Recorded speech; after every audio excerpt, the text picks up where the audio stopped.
Olá! Hoje a gente vai conversar sobre um assunto que, para muita gente, é bem delicado. Sabe a hora de fazer o dever de casa? Se esse momento aí na sua casa parece mais uma batalha diária, essa análise é para a gente entender junto por que isso acontece. Como é que algo tão importante acabou virando o principal motivo de briga em tantos lares, né? Pois é, essa pergunta toca num ponto sensível para muitas famílias. Aquele momento que, na teoria, era para ser tranquilo, de aprendizado, mas que na prática vira um verdadeiro campo de batalha. É um estresse danado para todo mundo. Se essa cena é familiar, pode ter certeza, isso é muito, mas muito mais comum do que se imagina. Então, vamos para o nosso primeiro ponto. A gente chamou de A Batalha das 6 da tarde. E o nome, convenhamos, já diz praticamente tudo. É aquele roteiro que se repete dia após dia, com uma precisão que chega a assustar. Parece até um filme repetido, não é verdade? Começa com aquele pedido calmo, super tranquilo, mas aí vem a resposta clássica: só mais um minutinho. Esse minuto, claro, vira 20. A paciência vai diminuindo, o tom de voz já muda e, de repente, o que era um pedido vira uma ordem. Aí pronto, a criança reage, os pais se frustram e a noite que mal começou já foi para o espaço. O clima fica pesado para todo mundo.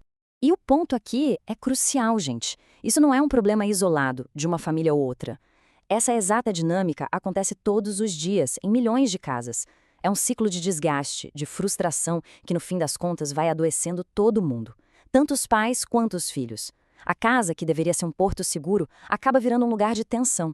Tá, mas e aí? Quais as consequências reais dessa frustração diária? Qual é o preço que se paga por essa batalha?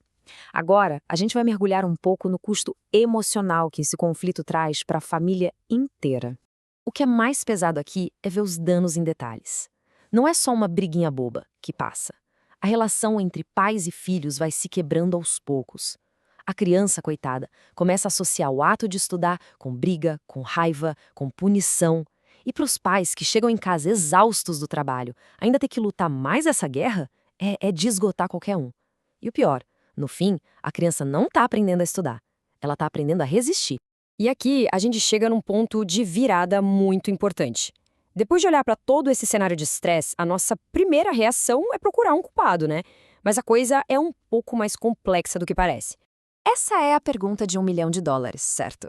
Será que a criança é teimosa demais? Ou será que os pais não têm autoridade? A resposta, olha, pode ser bem surpreendente. E aqui está a grande chave para entender tudo. A fonte deixa bem claro: não se trata de uma criança fazendo birra e nem de pais que não sabem impor limites. Isso é um alívio, né? Tira um peso gigantesco dos ombros de todo mundo. A causa do problema é outra, bem diferente. O problema real tem nome: conflito estrutural. Vamos pensar juntos. O cérebro de uma criança hoje em dia é bombardeado por estímulos, por recompensas que chegam na hora, por interatividade. É isso que ele busca. Já o modelo tradicional de estudo, o que ele oferece? O exato oposto: uma atividade passiva, solitária e com uma recompensa que está lá longe. É um choque inevitável. Ok, então se a culpa não é das pessoas, de quem é? Onde ela está? A resposta é simples. Está na forma como o estudo é apresentado. O verdadeiro inimigo aqui é o formato. E essa, talvez, seja a ideia mais importante de todas. A criança não odeia história ou matemática. O que ela resiste, o que ela não suporta, é a maneira como ela tem que interagir com esses assuntos. É ter que sentar, ler, decorar, sem nenhum retorno imediato, sem nem saber se está indo bem ou mal. É um método que é chato, não a matéria em si. E essa comparação aqui ilustra a disputa de um jeito brilhante. De um lado, o caderno, zero feedback, a recompensa só a nota no fim do bimestre, uma atividade totalmente passiva. Do outro lado, o celular. Tem feedback a cada toque, recompensa a cada segundo, engajamento total. Para o cérebro de uma criança, qual dos dois vai vencer essa disputa pela atenção? A resposta é óbvia. Exatamente. Do ponto de vista do cérebro, neurologicamente falando, não tem nem competição. O celular foi projetado para isso, para capturar e manter a nossa atenção usando todos os gatilhos que o cérebro adora. Pedir para uma criança largar isso por vontade própria e pegar um caderno é pedir algo quase impossível. Certo, a gente já entendeu o problema, a causa e quem é o verdadeiro vilão da história.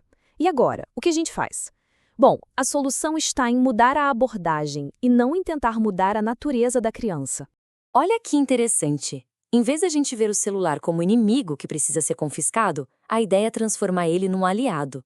E se a mesma ferramenta que causa distração pudesse ser a ferramenta para o engajamento? A solução é usar a linguagem que a criança já ama e entende perfeitamente. E os resultados dessa mudança são imediatos. O relato dos pais é poderoso. A briga simplesmente acaba, some. Quando a criança percebe que pode usar o celular para aprender o conteúdo da escola de um jeito que parece um jogo, a resistência, puf, desaparece. O dever deixa de ser uma obrigação chata e vira um desafio divertido. E para fechar, essa frase resume tudo de um jeito perfeito. Se a hora de estudar está causando esse conflito todo em casa, talvez o foco não tenha que ser em mais disciplina, mais regras, mais castigo. Talvez seja a hora de repensar o design da atividade. O formato do estudo tradicional simplesmente não foi projetado para o cérebro das crianças de hoje. E a pergunta que fica é: será que não está na hora de atualizar o método para finalmente a gente ter paz em casa e um aprendizado que funciona de verdade na escola?